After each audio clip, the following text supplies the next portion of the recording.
एक अंधी माँ का बेटा। एक कस्बे में एक विधवा अंधी औरत रहती थी जिसका एक बेटा था। उसके पालन पोषण की सारी जिम्मेदारी उसके कंधों पर थी।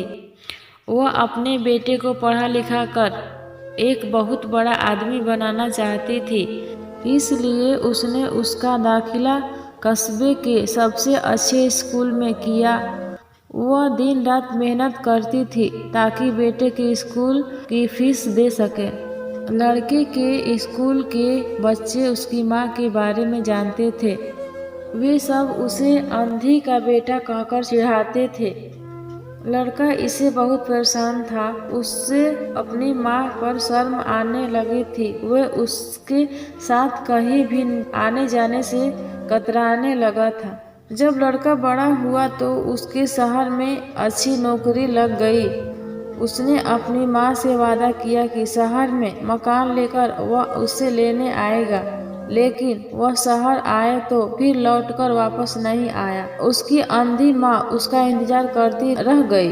कई महीने बीत गए, लड़के की कोई खबर नहीं आई। अंधी माँ एक दिन उससे नहीं रहा गया और वह बेटे से मिलने शहर पहुँच गई।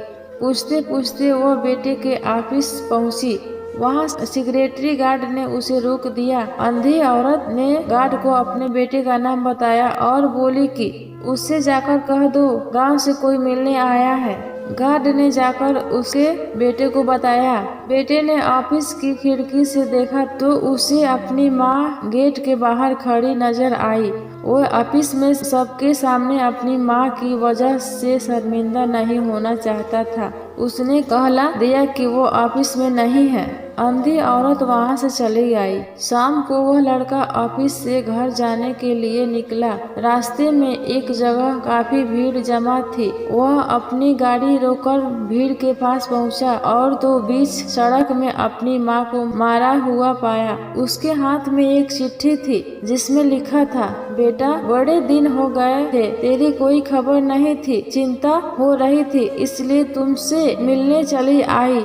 तू तो अब बड़ा आदमी बन गया है, तुझसे मिलना अब शायद मुझ गरीब की किस्मत में नहीं, लेकिन मैं बहुत खुश हूँ तेरे लिए। तूने अपना ही नहीं मेरा सपना भी पूरा किया। मलाल है कि मेरे तकदीर देख नहीं सकती। काश बचपन में तेरी आंखों में सरिया ना घुसा होता और मुझे तुम्हें अपनी आंखों न देनी पड़ी होती, तो तेरी तकदीर अपनी आंखों से देखकर सुकून से मरती।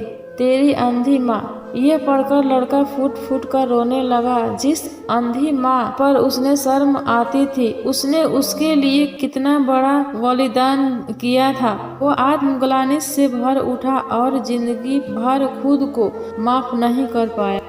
सीख दोस्तों, माता पिता अपने बच्चों के लिए अपना सर्वस्व निछावर कर देते हैं, उनका हमेशा सम्मान करना चाहिए। दोस्तों, ये कहानी अच्छी लगी तो लाइक शेयर कमेंट जरूर कीजिएगा।